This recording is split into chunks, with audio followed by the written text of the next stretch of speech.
अच्छा, अब right hand rule में आपने चेंज क्या करना है, वो चेंज आपको बल्कि डायग्राम में भी नजर आ रहा होगा कि अब आपने क्या किया है, आपने ओरिएंटेशन ही चेंज कर ली। ठीक है, पहले आप जो है वो फिंगर्स को शो कर रहे थे मैग्नेटिक फील्ड के लिए, लेकिन अब आप फिंगर्स को शो कर रहे हो डायग्राम में करंट की डायरेक्शन के लिए। ठीक है, तो चेंज ये हुआ कि जो फिंगर्स का कर्ल है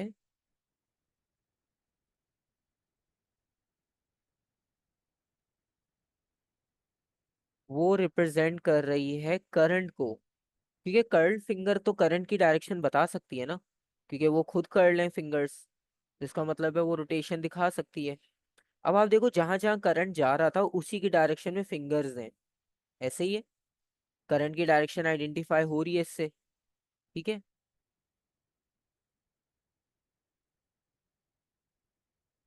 तो करंट की डायरेक्शन को अब आप फिंगर्स के उससे हेल्प से शो करोगे। ठीक है, अब रह गया थंब।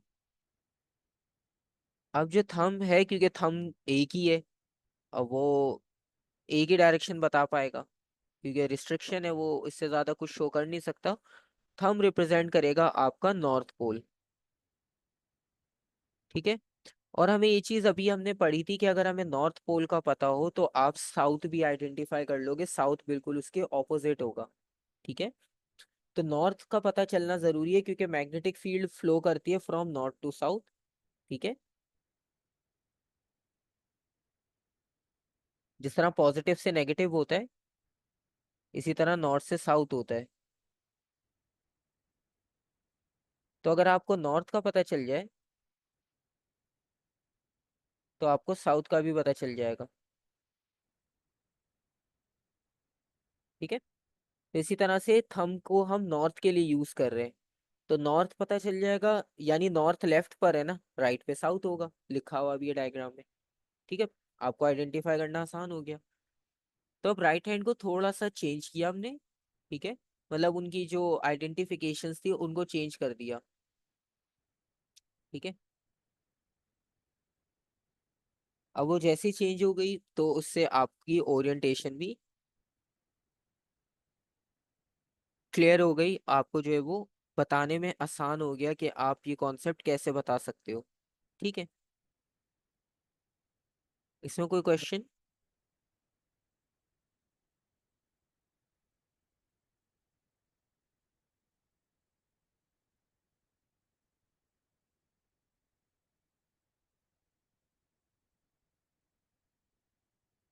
ठीक है, यहाँ तक कोई क्वेश्चन नहीं है। हाँ, ये सिर्फ जब कर्ल होगा ना ये तब यूज होगा। ठीक है, जब स्ट्रेट होगा तो स्ट्रेट वाली डायरेक्शन, जब कर्ल होगा तो फिर कर्ल वाला कॉन्सेप्ट। ये सिर्फ कर्ल पे अप्लाई होगा, हर जगह नहीं होगा। ठीक है, इसलिए एक एक चीज इसमें मैं अलग अलग बता रहा हूँ, क्योंकि ये बेसिक है, अगर ये मिक्सअप कर दी तो फिर मसला होगा। ठीक है,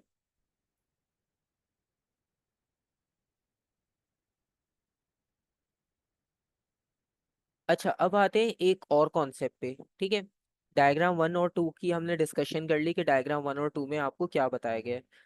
अब आते हैं एक और आइडिया पे। वो आइडिया ये है कि आपने जो डायग्राम 1 में ये सर्कल बनाया ना, इस सर्कल में एक चीज अगर आपने नोटिस की हो तो वो वही चीज है जो हमने पहले डिस्कस की थी, वो ये है, आप इनका गैप नोटिस करो, गैप इंक्रीज हो रहा है। ठीक है, और वो गैप इंक्रीज होने का क्या मतलब है कि मैग्नेटिक फील्ड दूर जाने के बाद वीक होती जाएगी। ठीक है, तो बेसिकली जब आपसे ये क्वेश्चन आएगा, कभी कभी ऐसा होता है वो आपसे बोलते हैं कि आप डायग्राम बनाओ, मतलब इनटू द पेपर जैसे आपको दिया हुआ है, आप वो बोलेंगे इसके अराउंड जो है फील्ड बनाकर दिखाओ। ठीक है, तो मैक्सिमम वो आपसे 3 मार्क्स के लिए पूछ सकते हैं, और वो 3 मार्क आपको किस किस चीज़ के मिलेंगे वो मैं आपको बता देता हूँ। ठीक है, यहाँ पर भी आपके पास वो जो कंपस होता है ना, ज्योमेट्री बॉक्स वाला कंपस, वो यूज होगा, उससे आपकी परफेक्ट डायग्राम बनेगी बिल्कुल। ठीक है, 1 मार्क आपको जो मिलेगा यहाँ पर वो इसके लिए मिलेगा कि आपने एक कॉन्सेंट्रिक सर्कल बनाने। ठीक है, सबका सेंटर सेम होना चाहिए, जैसे कि आप डायग्राम में देख रहे हो, मतलब कंपस को सेंटर में रख के उसका रेडियस बढ़ाते रहो तो सर्कल जो है वो बनते जाएंगे, पहले छोटा फिर उससे बड़ा इस तरह से आप सर्कल्स बना सकते हो, तो सबका सेंटर एक ही होगा, सबका देखो सेंटर एक ही है। दूसरा ये, दूसरा मार्क आपको मिलेगा गैप इंक्रीज करने पे, जो कि आपकी डायग्राम में क्लियरली शो हो रहा है। इंक्रीजिंग एस, सो इंक्रीजिंग गैप,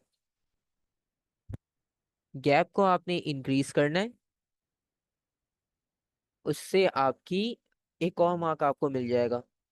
और तीसरा मार्क मिलेगा डायरेक्शन का, ये जो आपको डायरेक्शंस नजर आ रही है ना एरोस की, तो ये बिल्कुल सही मार्क होनी चाहिए।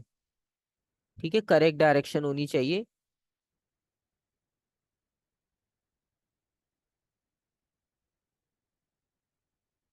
तो ये आपको तीनों मार्क्स मिल जाएंगे, मतलब जरूरी नहीं है 3 मार्क के लिए हो, 2 मार्क के लिए भी हो सकता है। ठीक है, लेकिन मैक्सिमम अगर 3 मार्क के लिए आए तो आपको पता होना चाहिए 3 मार्क क्यों दे रहे हैं। ठीक है, मतलब दो होगी तो समझ आएगा कि यहाँ डायरेक्शन और गैप बनाने के लिए दे रहा है, लेकिन 3 मार्क में ये होगा कि वो कॉन्सेंट्रिक हो, क्योंकि कुछ लोग क्या करते हैं वो बस रैंडम सर्कल बनाकर आ जाते हैं, वो ये नहीं चेक करते कि सेंटर कहाँ दिया था, और बस सर्कल बनाकर आ जाएंगे वो, और ये नहीं चेक करेंगे कि सेंटर कहाँ था।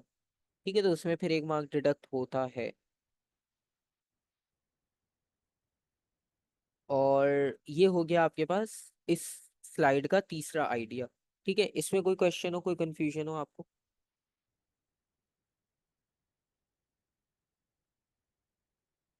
हाँ, मेजरमेंट स्पेसिफिक करना जरूरी नहीं है, बस आपने गैप बढ़ाना है। जैसे आपको याद होगा कि इलेक्ट्रिक फील्ड में हमने डिस्कस किया था। ठीक है, हाँ, बस आपने क्या करना है, आपने कंपस ली ज्योमेट्री बॉक्स वाली, आपने एक सेंटर सेलेक्ट कर लिया। ठीक है, वो पेपर में गिवन होगा, पेपर में जैसे एक दिया होगा कि current out of the paper. ठीक है, तो उस पे ये सर्कल ऐसे डॉट बना हुआ है। अब इस डॉट के ऊपर आपने कंपस की पेन रखी, आपने एक सर्कल बनाया, फिर उसे थोड़ा सा एक्सटेंड किया, रेडियस बढ़ा के फिर एक और सर्कल बनाया, फिर उसे और एक्सटेंड किया, फिर एक और सर्कल बनाया। ठीक है, और तीनों में जो गैप होगा वो आप ये देख सकते हो कि गैप इंक्रीज हो रहा है। ठीक है, पहले ये गैप था और अब गैप जो है वो इंक्रीज हो गया। ठीक है, तो गैप इंक्रीज होता जा रहा है। तो ये गैप का इंक्रीज शो करना भी बहुत इंपॉर्टेंट है, इसका भी आपको मार्क मिलेगा। ठीक है, मार्क्स यहाँ पर लिख दिए कि किस किस चीज़ के आपको मिल रहे हैं।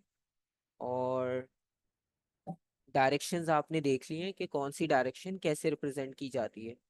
ठीक है, इसमें कोई क्वेश्चन, कोई कंफ्यूजन हो?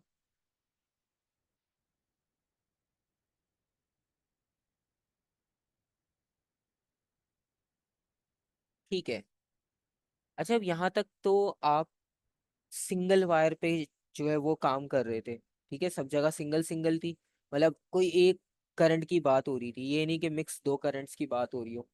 ठीक है, अब जो नेक्स्ट आइडिया है उसमें हम क्या करेंगे कि इन्हें दो के साथ देखते हैं। ठीक है, मतलब अगर हम जैसे नॉर्थ और साउथ में हमने पढ़ा था ना कि चार्जेस के बारे में भी, पहले इंडिविजुअल देखा चार्ज को, फिर इन दोनों को क्लोज रख के देखा, लाइक और अनलाइक। तो अब यहाँ पर भी यही काम करके देखते हैं। ठीक है,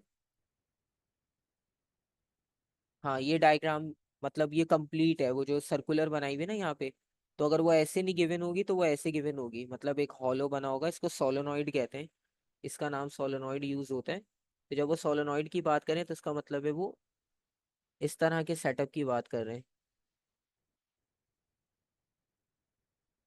ठीक है, अब इसमें भी आप देखो करंट की डायरेक्शन है, करंट की डायरेक्शन के हिसाब से आप फिंगर्स रखो तो आपको नॉर्थ मिल जाएगा, क्योंकि देखो करंट यहाँ से नीचे जा रहा है।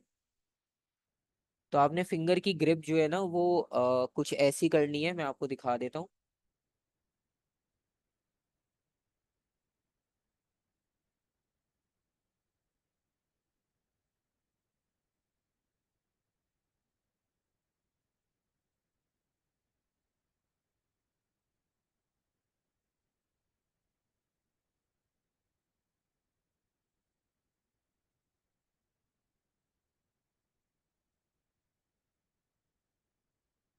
ठीक है, ये मैं आपको सेंड कर रहा हूँ, इसमें आप देखना। ठीक है, आपने इस तरह से इसको सेट करना है। तो आप ये देखो आपकी फिंगर का कर्ल जो है वो इनटू द पेज जा रहा है बेसिकली, और थंब राइट पर है। और जो करंट आपको यहाँ पे पिक्चर में दिख रहे हैं डायग्राम में, वो सब नीचे की तरफ है। तो आपने फिंगर्स को ऐसे सेट करना है कि वो भी सब नीचे की तरफ ही सेट हो। ठीक है। और फिर आपको थंब से जो है वो नॉर्थ साउथ मिल जाएगा। और फिर आपने वो फील्ड्स बना के और इसे कंप्लीट करना है नॉर्थ से साउथ। ठीक है। वो जब एग्जाम में क्वेश्चन अभी पेपर्स में हम करेंगे, पास पेपर्स के, तो उसमें हम इसको आइडेंटिफाई कर लेंगे। ठीक है। हाँ। और बस अब आपके पास एक इसमें आइडिया और है बेसिक, वो है दो वायर्स का। कि अगर आपके पास दो वायर्स एक साथ रखी हो क्लोज बिल्कुल, ठीक है, तो अब इसमें आप देखो कि दोनों वायर्स क्लोज रखी हैं और इसमें दो सिचुएशंस होंगी, लाइक और अनलाइक की। ठीक है। मतलब आप जैसे पहली डायग्राम देखो, इसे हम डायग्राम वन कहते हैं। ये डायग्राम वन है। तो डायग्राम वन में आपको जो रिप्रेजेंट किया जा रहा है, वो क्या रिप्रेजेंट किया जा रहा है? Like, current, direction.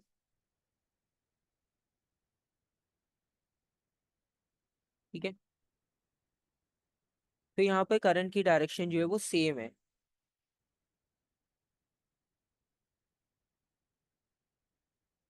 और सेम करंट की डायरेक्शन की वजह से क्या होगा कि अब आपके पास जो एक आप मतलब पेन यूज कर रहे थे, अब वैसे दो हैं। ठीक है। आपने दोनों एक साथ रखे, और जब आप दोनों को एक साथ रखोगे तो ये आपके पास कुछ इस तरह की डायग्राम आएगी। ठीक है। अब आप यहाँ पे देख रहे हो कि दोनों में करंट की डायरेक्शन अपवर्ड है, इसमें भी और इसमें भी, ये दोनों अलग अलग वायर्स हैं। ठीक है। अब इनमें क्या होगा कि फील्ड की डायरेक्शन ऐसी जनरेट होगी कि वो एक दूसरे को सपोर्ट कर रही होगी। ठीक है।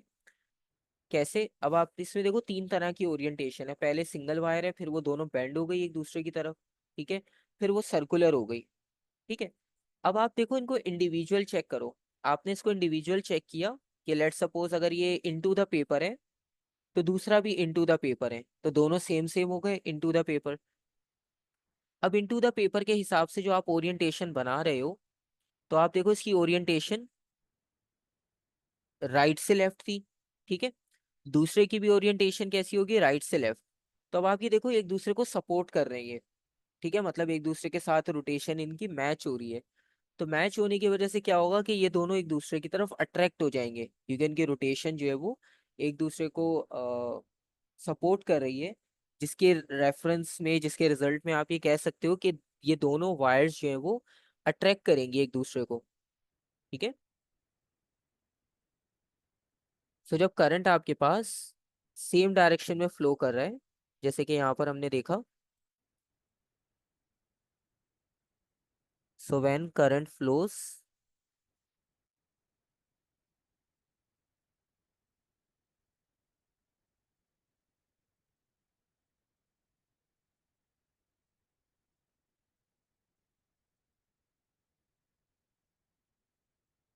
इन same direction,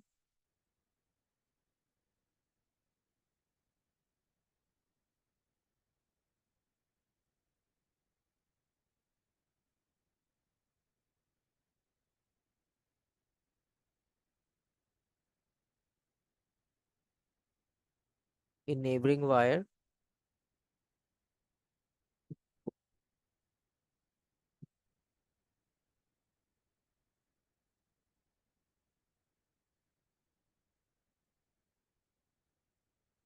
they starts to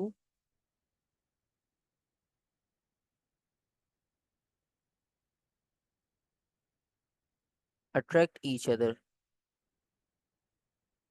ठीक है। इन दोनों के बीच में फोर्स ऑफ अट्रैक्शन होगी। सही। तो ये जो आपको शो किया ना यहाँ पे कि फोर्स राइट पे जा रही है, ये फोर्स लेफ्ट पर जा रही है, तो इसका मतलब यही है कि ये दोनों एक दूसरे की डायरेक्शन में होने का मतलब है ये दूसरे को अट्रैक्ट कर रहे हैं। और इसी का ऑपोजिट केस नंबर टू में लिखा है। ठीक है। इसे आप डायग्राम नंबर टू कंसिडर कर लो। डायग्राम नंबर टू का मतलब है कि अनलाइक करंट रिपेल्स।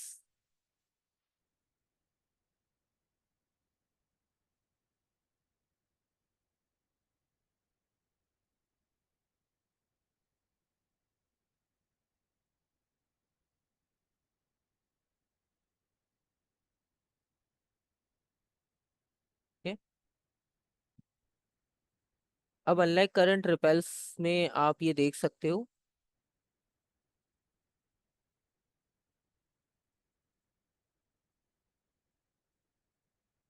कि यहाँ पर वायर्स एक दूसरे से दूर जा रही हैं। ठीक है, क्योंकि करंट की डायरेक्शन आप देखो बिल्कुल ऑपोजिट थी, एक में करंट अपवर्ड था एक में करंट डाउनवर्ड था।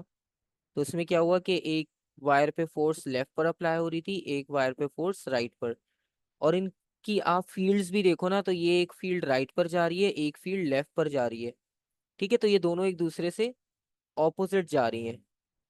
ठीक है, तो एक दूसरे को सपोर्ट नहीं कर रही, इसका मतलब है। और जब सपोर्ट नहीं कर रही होंगी तो इनकी फील्ड डायग्राम कुछ ऐसी बनेगी। ठीक है, सेंटर में स्ट्रेट लाइन, क्योंकि वहां तक फील्ड आएगी नहीं रिपल्जन की वजह से। और बाकी फील्ड जो है वो क्लोज क्लोज हो जाएंगी रिपल्जन की वजह से। ठीक है, तो यहाँ पर आपके पास सेकंड सिनेरियो ये हुआ।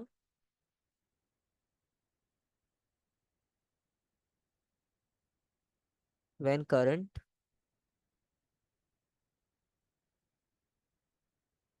Flows in opposite direction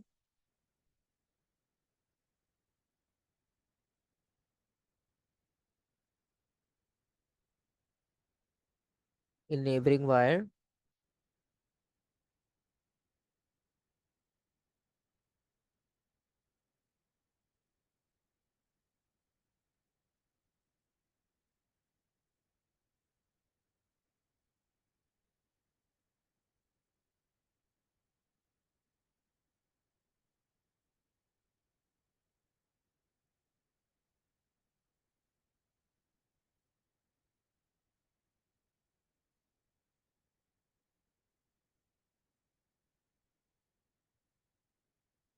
they starts to repel each other.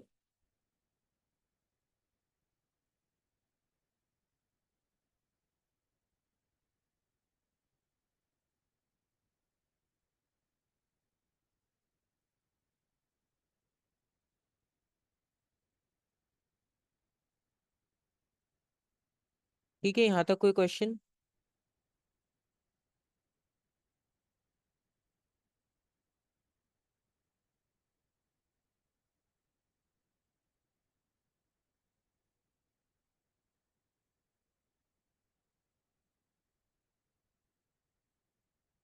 ये आपके पास हो गया इलेक्ट्रोमैग्नेटिज्म का बेसिक आइडिया।